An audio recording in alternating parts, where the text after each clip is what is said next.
between start streaming, manage stream, a pre-existing stream to go live. Alright. Whoa. Tucker's not in here right now, so I can do this. It's living in a light bright. We're living in a light bright, Ma. We're living in a light bright. Light's really cool. How you doing, Ma?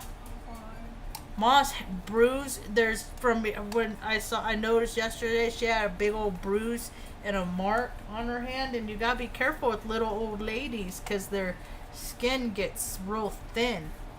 People's skin gets thin, and so I don't know how she did it. Freaked me out, scared me. Cause she don't go to the doctor. We don't go to the doctor. Cause Mom one time I said I came home and that was the day she got her head slammed in the car door. I didn't know at the time, but she was laying in bed, and I got home because I was at a friend's house for a week, because when Mom would have episodes, when I got to be of a certain age in my teens, I'd just go couch surf until she got past her episode, and I had a gut feeling I needed to go home. It was like a Sunday night, April 24th. Is that the date of your stroke? 1989. And I walk in, she said call an ambulance, and I did. She was 38, I was 15, and I rode in, and they didn't have the sirens on because it was like 11:30 at night. They didn't have a whole lot of traffic and stuff, RMC. And then when we got there, they took her up, and she was screaming, but she had a skull fracture is what she has. And I read the neurological report. I never saw the x-rays, and I'm glad for that. My father, a couple years after that, he had a skull fracture too, so both of my parents have traumatic head injuries, brain injuries, and once you get knocked in the head hard enough, or it gets hot enough, once your natural state has been altered enough, you don't always get to keep the same people you start out with in life. So, that was a long night. I couldn't get a hold of my brother. He was at a friend's house, and they were wrestling around and knocked the phone off the hook. And so I had to wait until like 5 o'clock in the morning after being by myself, 15 years old, when the doctor comes out and said, call whoever you need to call because she's probably not going to make it through the night. God, I'm a brave fucking person, man. The stuff I've gone through, man. You've gone through a lot. You've gone through a lot. We've gone through a lot together. It's just shitty. You know? It's just shit. So many people have gone, and instead of like societies being created to like make it better for people that have gone through, it makes it worse. Makes it harder to deal with stuff. I had an encounter today with Kit Carson Electric. I just did a 1-star review. You can go check it out. Look at the picture. I'm the latest review. I was going down this alleyway, this way I don't ordinarily go, and there is a Kit Carson Electric truck, and like he could have stopped on the side of the road. He stopped. It was a narrow road, and he stopped right in the middle. Oh. There was no room for me to get out. I'm in a big old suburban, you know, and so the only way that I could get out, I'm like, dude, you could have let me by. I mean, he's like walking really slow, like noonie, puts his cone down, just total douche, man. Total machismo vibe.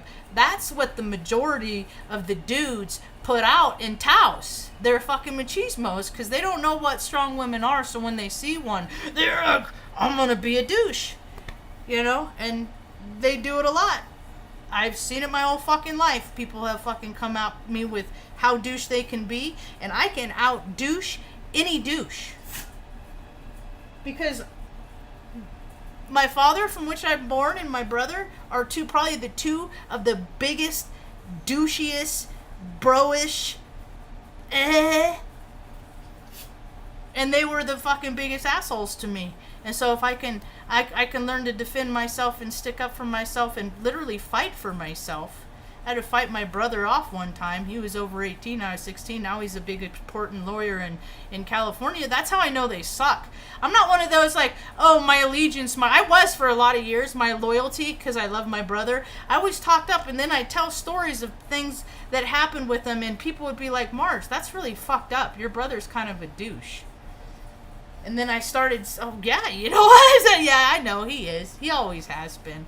And so, I couldn't get, and so I had to call a friend of his at like 5 a.m., Bill O'Banion, and have Bill go down and get him and tell him mom might not live and he needs to come, you know. And then he shows up at the hospital and proceeds to yell at my mother because she left the house in such a disarray.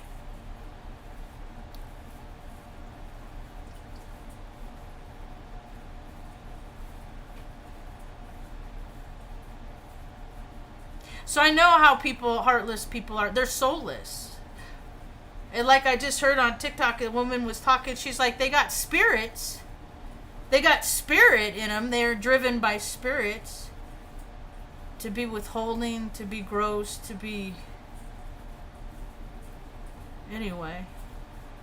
And that's what they choose to do with their free will. It's so gross. Anyway. Call today's talk angel number 666. Go down your own knowing and look up your own stuff, because you're probably going to have different answers than me, because, you know, frequency algorithms, latitude, longitude, stuff like that. But I just looked it up because today's 666. It's the 6th of June. Come here, Benny. You want over here? No, you want up there? 2024. Wait a minute. Or 24, the last 2 years, not adding them all up. So and I had in my mind it was 666 all day. So was it like Beetlejuice supposed to open up today? Because I remember seeing the preview. No, it's Thursday. Let's see. Movie releases. I won't go see it.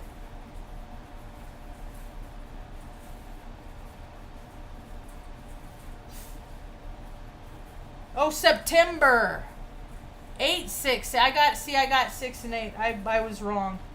I was thinking it was out today, and I was like, that's weird, but 6. Anyway, 8/6. Wait, whose birthday? That's the day after my sister's birthday. That she don't have none of those anymore. Now she has death days. She has what day? Death days. Death days? The day she died. Oh. She was a dash because she had a start date and then the dash, but then she had to put an end date at 39. Oh, wow. It's so hard not to be mad about that. Anyway, so angel number 666. I was wrong. I went down it.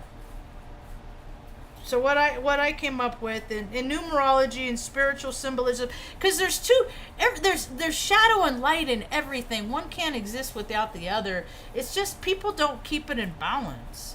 They become so willful and full of desire and like lusty and all that stuff for money, property, and prestige, all that external stuff, because they feel so empty inside.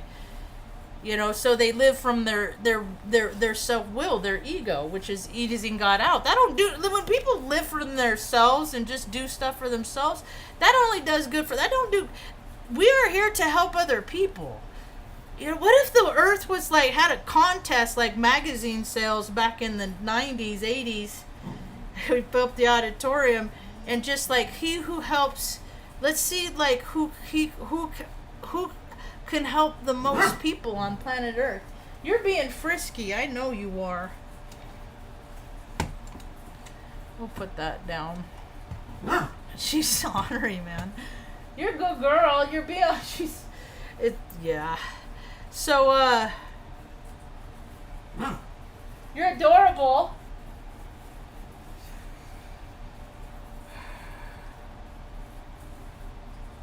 The angel number 666 can have multiple meanings, including a reminder to refocus and find balance in life. Self-care. That's the thing. People are so self-caring. You got to care for that. You're supposed to feel. This is what happened for me. I struggled with my weight because I ate my feelings, and then I learned how to address my feelings so I wouldn't have to struggle with my weight. And then instead of like, I tell people that too, like they want to get, a lot of people are getting more physically actively minded. And so I tell them, I said, get like a 5-pound weight. And whenever you want to eat something, because you're thinking about other things and it stresses you out, and if you eat this, it'll make you feel better because it tastes good. Lift it and do it until you can't anymore, until your arm burns. And you want to put it down, you want to cry, and then do it 10 more times, and then put it down. And what you do to one side, do to the other. Don't, keep it balanced. Everything's about balance, man. And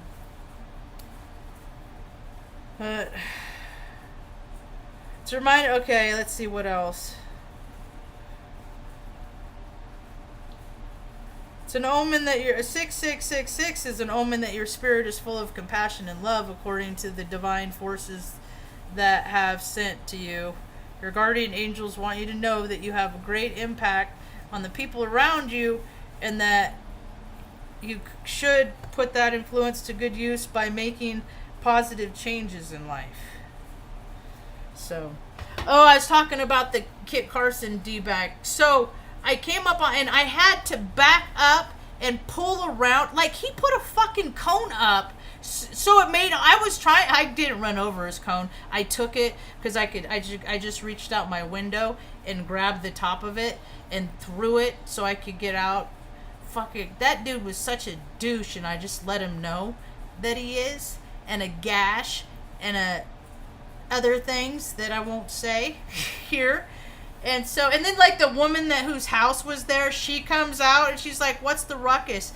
And so I pull around and I look down, and I'm driving over the cable that they're I'm guessing to put up.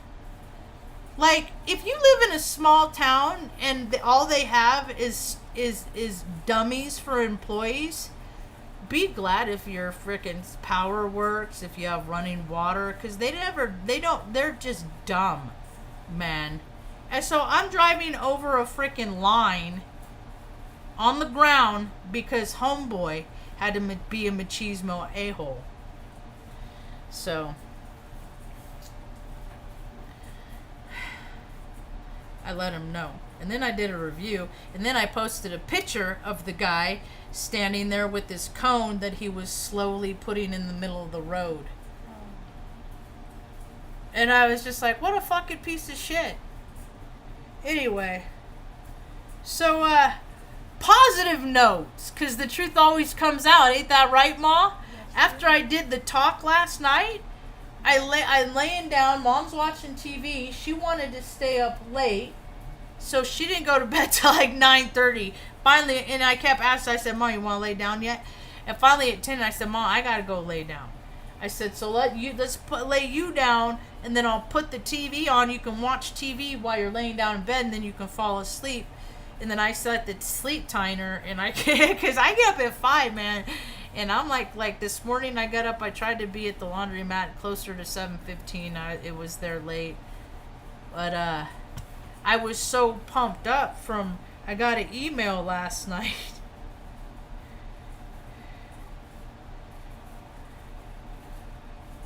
They got my DNA sample too. They're extracting it. I got that email this morning. And so last night I get this email that says, yesterday, it says, "Hi Loretta, I just saw that I have matched with you as a relative. You have the highest percentage match that I've had with anyone yet. I have a feel," and then, okay, I don't need to say that. "I've never seen your last name. I would love to get to know more about you. And my mother's side is Martina Montanano, and my dad's side is, and then, okay, hope to hear from you. And so I messaged her back, and we had a very nice conversation this afternoon for like an hour. And their little boy woke up from his nap, and then we'll reconvene later, because it's all so. Mom's somebody's little secret that is about to be a big old truth. And I got teary eyed when I was talking to Ange, she's she lived in Albuquerque. They just moved like a week ago. They just moved to Florida, Tampa. And so now I got more people to pray for, because we're about to get into hurricane season, and yeah, and I don't like it, because the earth is just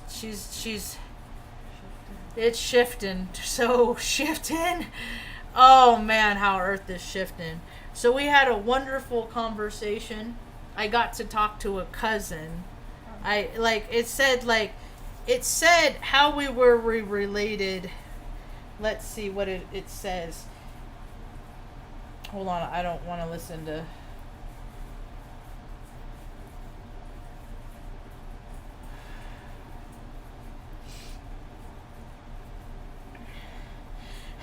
We've gone from having no family to there's all. She said you sound just like her aunt, like the way I talk, and how I get fired up about shit. Oh, wow. I'm like, people are.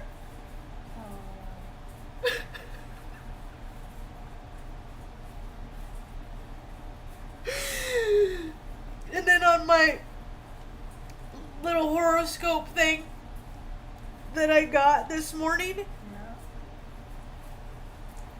it says, you've been waiting for this moment forever. Don't let yourself down.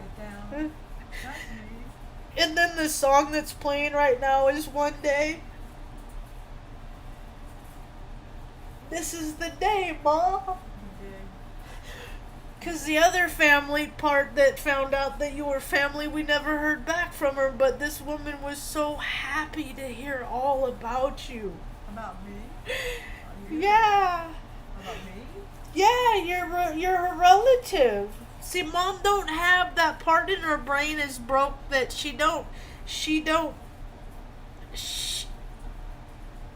her adoptive parents are her parents, and she doesn't really have a conception that she was born to two people.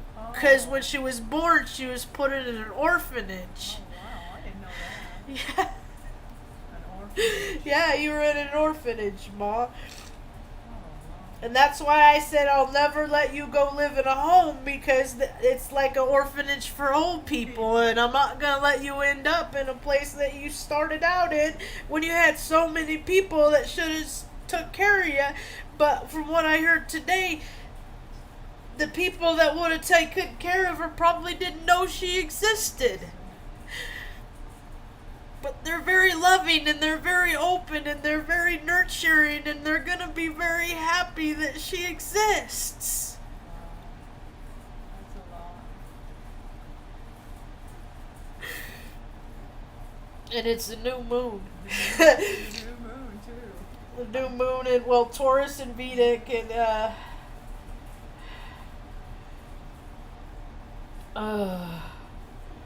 let's see. There it is. That's your cousin, Ma. Oh. Is it? That's your cousin. It says first cousin twice removed. Your first cousin twice removed is either your first cousin's grandchild or your third cousin's grandparent. All that shit confuses me, like the timeline, like the international date line. Dateline. Come on, Dad. Come on. Come on. Let's go. Come on. Come on. Good boy, Tuck. Come on this way. I gotta blow my nose.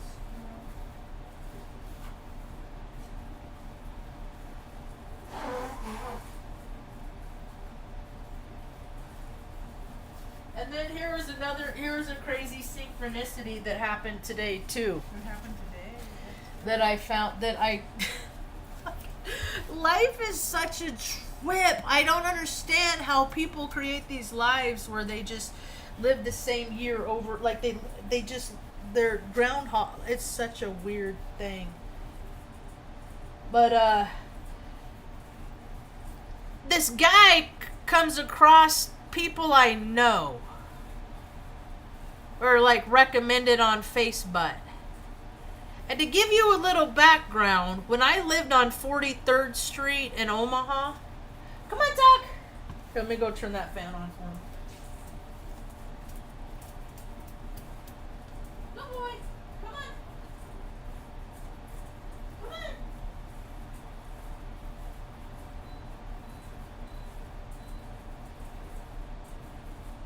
Come on. Let's go. Come on. Let's go, bud.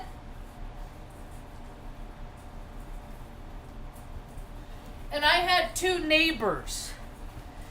They were engaged, and then when we lived there, they got married. And I watched their cat while they went on a honeymoon. And then they moved off to Oregon, Salem. That was like 2010. That was a long time. And then when I decided to move there years later, they were there, and I knew them, so I was like, and I knew a couple people that lived there, so it's not, I knew people there, and so we like reconnected. Although it was always like the chick J Space. Yeah. It's the dude J Space and then the chick J Space, and we just I don't know. I don't know. I was just showing up and trying to be everybody's friend and allowing them to be them. And now it's like I allow people to be them, but I don't gotta hang out with them if I don't like them so much and stuff. And so, but it was their dad that drove my moving truck out to Salem, and then I drove all the dogs out and the cat and the bird, and then Mom flew out, and my brother picked her up in Phoenix, and then drove her down to Salem. And so, but then like we had I can't even remember like if it was a falling out. Like I was just like, oh, that's what it was. I figured out that they weren't my friends. They weren't your friends. Yeah, I was just a space filler. And my bird had died. My cockatiel turkey bird had died. And it was like traumatic, like how it happened. I'm not going to go in the story now. Yeah. But it was traumatizing. And where's that? I just had a picture of him. I don't know what I did with it. But I was all traumatized about, and I called and I was like, she could come over and we could just hang out because I was really struggling, and she basically just blew me off, and I'm just like, if people aren't going to be there for you when you need them, then I don't really want to be around them when I don't. I really fucking don't. So, yeah, turkey bird, I had fucking 23 years. Really? Yeah, I got him when I was 18, and he was 22. I was 42 when he died. It was awful. So here's the picture of him in his cage, and then he had this really cool stand over here that he hung out. And he was so, he's a cool bird. And so when so I pretty much, that was 2018, something like that. And I just they were done. We were just didn't want to be friends no more. And then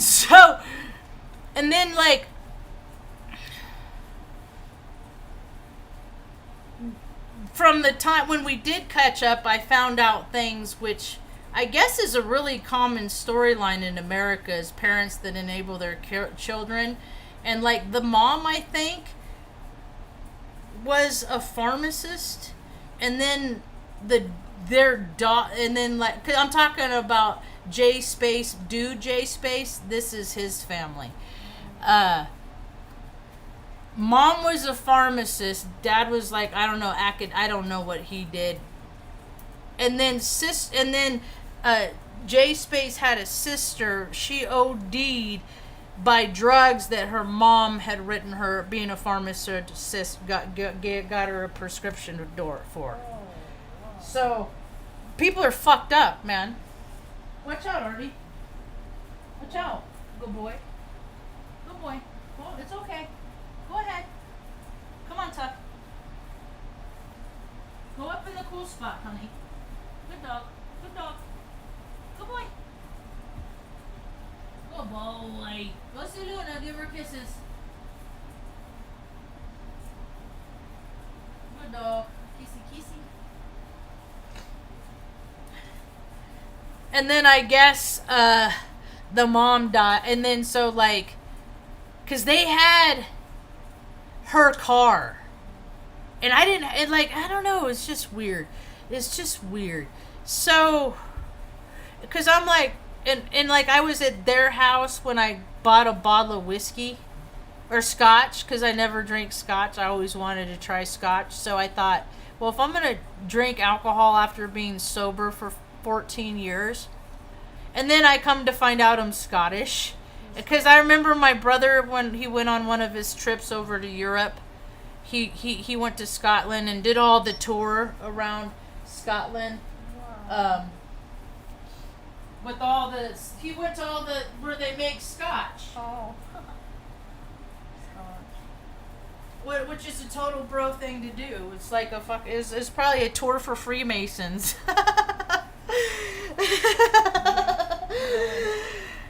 And, anyway, I guess the mom died a couple years ago.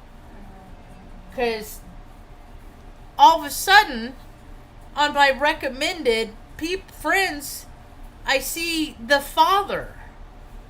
And I click on it because I'm like, why am I seeing this? Because I understand if people are looking at your profile, it will show up in your recommended. There are circumstances in the algorithm, and everything happens for a reason. So I click on it, his picture, and it said he lives in Taos, New Mexico, which is where I live. And I was just talking to Parker, my barber. She does a great job. Thank you, Parker. She put one of those massage things on my neck. I didn't know. I just hear like buzz, but I don't know if I wasn't paying attention to what when she puts, and I just went, like inadvertently turned to mush. I need to get a massage. I gotta find someone I'm willing to let touch me, because there's a lot of people. Pass. You gotta be of a certain energetic freak. I'm picky about who I let touch my hair, But we were just talking about that. I said, I bet if you go home and you look up, sit down with your husband, write down all the places that you've spent a significant amount of time, I bet that they will line up longitude, because we are tuned in to our frequency, and the ley lines on the planet are like the lines on a radio that you tune into, and people just tune in to this storyline and that storyline and whatever they're, my frequency is truth. That's my frequency. I struggle with love, because there's been a lot of people in my life that looked at me right in the face and said, I love you, and they lied. But I always knew the frequency of truth, because I could tell they were lying. I just would allow it. Every time somebody duped me, there's been a couple times that I'm like, wow, that one, I gotta pay attention closer, because they really got one over on me. That's how you learn. Even when you lose, you win. Huh? Because when you're getting lied to, you know what it is. What's not the truth. That's true. So, That's good. Anyway, I've been talking a while. 30 minutes. Hey, mental pancakes. Woot woot. But I laid down, and after I got off the phone, I was so overstimulated from talking to Ange and stuff, and shit. Yeah, Gemini, Cancer, and then they have a little boy who's an Aries. I said, oh, you guys are gonna have fun. Good boy, Tuck. Oh, he don't like the light. I gotta turn it off. Sorry, bud. Good boy, Tuck. But we are so cool. I guess it was like 9. I laid down so I could just kind of de-gauze and kind of zoned out and listen to Gigi, that Gigi chick, give her perception of her piece of the puzzle, which is, collective reality. Because everybody has a piece of the puzzle. Ain't nobody got... If anybody out there is telling you, I know how things are, be aware that they don't. So I got up and I'm like, I'm gonna go down to the taco trucks, because there's a place called The Spot, and I don't even think they make t-shirts, but I have a t-shirt that says The Spot, from the old Spot from the coffee shop over that. When I first moved here, people showed me, and that was like the hangout. It was really cool until it wasn't, and then they closed it, and so now it's like margaritas and tacos for the freaking Torons and the pretentious. I will probably never eat there. It's not my crowd, and if it's not my crowd, it's not my frequency, and if it's not my frequency, the food, I'm not down with people freaking selling booze. It ruins people's lives. There's a lot of people that, it's just, I know people have free will if they use it to freaking do that shit, and then it makes it hard for everybody else, because people that are lushes, their brains go soft, and they're not rational. They don't make no sense. They change their mind all the time. They forget that they say things. They forget that they're going to do things, and then they don't, and it's like the world of flakes. And it creates disdain and resentment, and it's just a big old veil of freaking crap that could just not exist. Because we have enough people that abstain and still act like that because they just suck. Because they're just jerks. Good boy, Beanie. So I went up and I went down and I got some tacos and some ceviche. I haven't had ceviche since probably 1995. It is good. They have a mango ceviche too. I said I'll try that next time. And they have a new sopapilla stand next door. Stuffed ones. With green chilies and stuff. I'm like, oh my gosh. I said, I'll probably get one when I'm walking down to get my Suburban when it gets its work done. It's a 2-mile walk. I don't want to ask nobody to give me a ride because I don't want to get pissed off when they flake on me again. So in order to just omit that anger, I'm just going to go for a walk that day, and I'll get some, I'm already going to plan it out. But then she'll be all road ready. And people are like, it's getting like freaking crazy out there.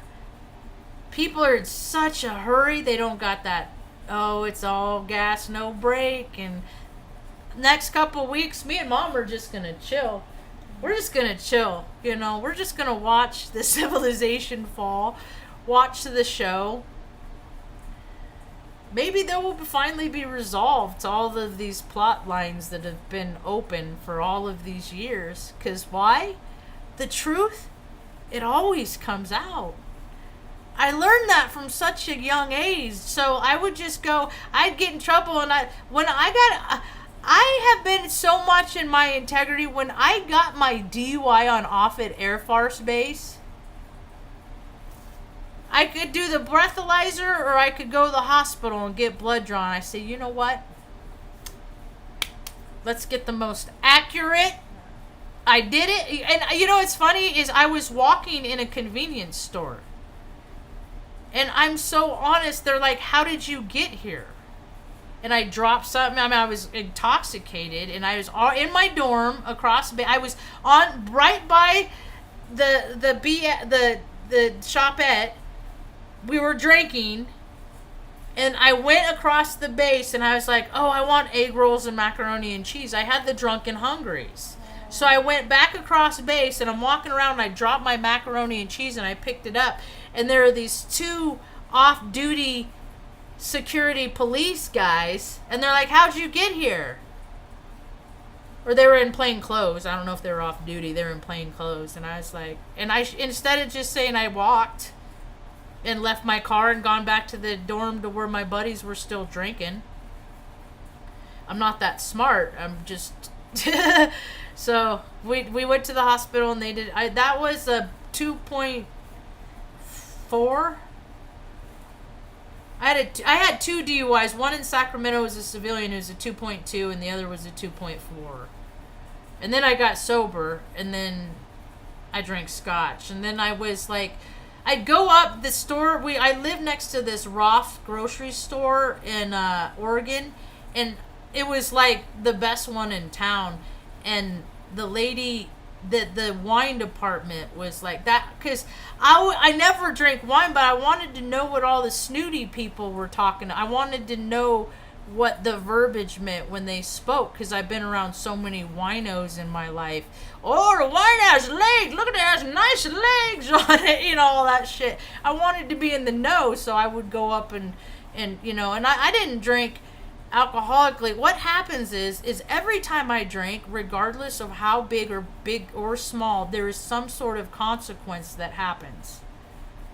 And as I drank, if I continue to live from my ego, easing God out and allowing the spirits to come in that just encourage me to live that best life, and I'm not thinking about mom and the dogs when I'm living my best life. So, or I wasn't at that point. And so, you know, I drank for about 7 months, and then like I lost my wallet, and it had like the food stamp. Like, it was a consequence when I was walking back from a bar, and a young man found it and walked it over and gave it to me at like 11 o'clock at night. And I was like, I only had $10 in my in it, but I gave it to him, and I was like, okay, I'm done. You know, life is better when I don't do that stuff. So and then I drank once, I think, since then, because I wanted to try something, and it's just never worth it. And I will never drink a White Claw. Like, there's things like, I'm cool with, like, never, you know, like, it's just a whole frequency of people that I'm not, it's just Barnell, it's just wine, anyway, so. You getting hungry yet, little lady? Yeah. Got some rice and beans and tortillas? Oh, that sounds good. Sound good? Yeah. All right, that's about I got for now. Thanks for hanging out. I hope you have a rad day. Peace.